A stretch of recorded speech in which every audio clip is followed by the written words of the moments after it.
BBMP news 9ಗೆ ಸ್ವಾಗತ. ಮೊದಲಿಗೆ ಮುಖ್ಯಾಂಶಗಳು. ವಿಧಾನಸಭಾ ಅಧಿವೇಶನ ಕಳೆದ ಬಾರಿ ರೀತಿ ಈ ಬಾರಿನೂ ಕೂಡ ಸಮರ್ಥವಾಗಿ ಕಾಂಗ್ರೆಸ್ ಅನ್ನ ಇಕ್ಕಟ್ಟಿಗೆ ಸಿಕ್ಕಿಸುವಂತ ಕೆಲಸವನ್ನ ಮಾಡ್ತೀರಿ. ಈಗಾಗಲೇ ಕಾಂಗ್ರೆಸ್ ಒಂದು ಒಡೆದ ಮನೆ, ಜಗಳ ನಿಂತಿಲ್ಲ.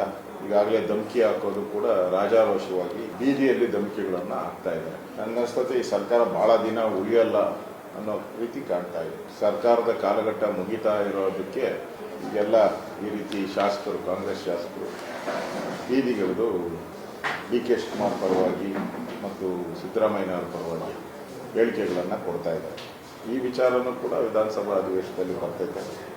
ಅದೇ ರೀತಿ ಮಹಿಳಾ ಮತ್ತು ಮಕ್ಕಳ ಕಲ್ಯಾಣ ಇಲಾಖೆಯಲ್ಲಿ ಕೂಡ ಆಗಿರ್ತಕ್ಕಂಥ ಅವ್ಯವಹಾರಗಳ ಬಗ್ಗೆ ಮತ್ತು ಬಡ್ಜೆಟಲ್ಲಿ ಇದುವರೆಗೂ 3 ಬಡ್ಜೆಟನ್ನು ಘೋಷಣೆ ಮಾಡಿದ್ದಾರೆ.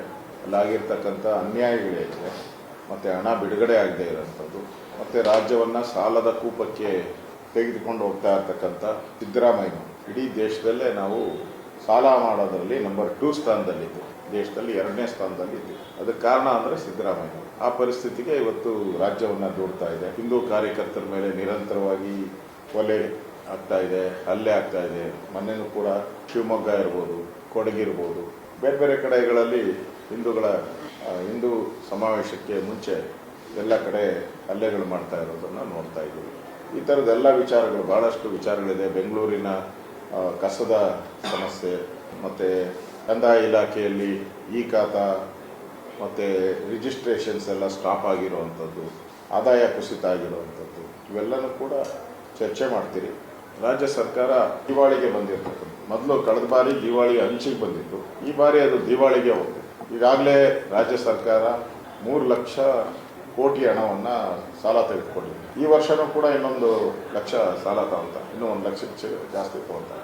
ಎಲ್ಲ ಮುಖ್ಯಮಂತ್ರಿಗಳು ಸಾಲ ಏನು ಮಾಡಿದಾರ, ಒಂದು 10-12 ಜನ, ಇವರೊಬ್ಬರೇ, ಸಿದ್ದರಾಮಯ್ಯ ಒಬ್ಬರೇ ಅಷ್ಟು ಸಾಲ ಮಾಡಿದ್ರು. ನನಗನ್ಸೋ ಪ್ರಕಾರ ಎಲ್ಲರದ್ದು ಶೇರು 46% ಏನೋ ಇದ್ರೆ, ಇವರೊಬ್ಬರದೇ 54% ಏನೋ ಸಾಲ ಮಾಡಿರೋದ್ರಲ್ಲಿ ಶೇರ್ ಇದೆ.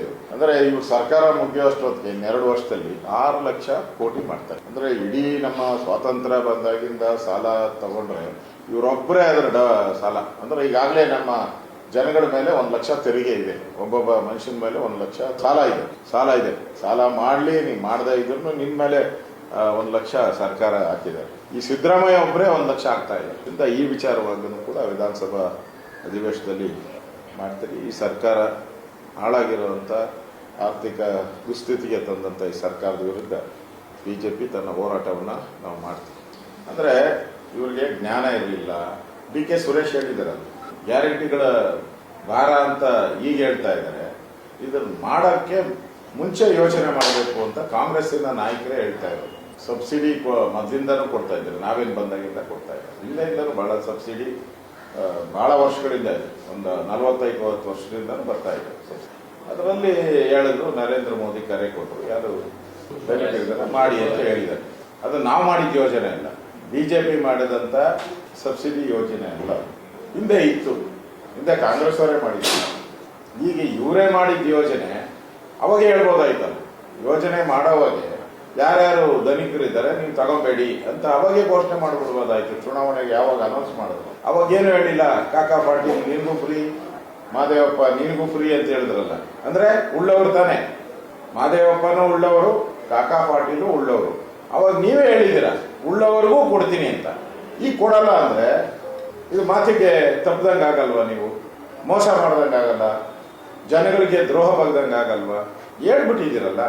ನರೇಂದ್ರ ಮೋದಿ ಏನಾನ ಈ ಥರ ಯೋಜನೆ ಮಾಡುವಾಗ ಏನಾನ ಹೇಳಿದ್ರ? ನಾವೇನು ಯೋಜನೆನೇ ಮಾಡಿಲ್ಲ, ಯೋಜನೆ ಹಿಂದೆ ಇದ್ದ ಸರ್ಕಾರಗಳು ಮಾಡಿತ್ತು. ಅದರಿಂದ ಈಗ ಇವೆಲ್ಲ ಸೂಚನೆ ಏನು ಅಂದರೆ ಸರ್ಕಾರ ಪಾಪರಾಗಿರೋದಕ್ಕೆ ಇದೆಲ್ಲ ಒಂದು ಕನ್ನಡಿ ಹಿಡ್ದಂಗೆ.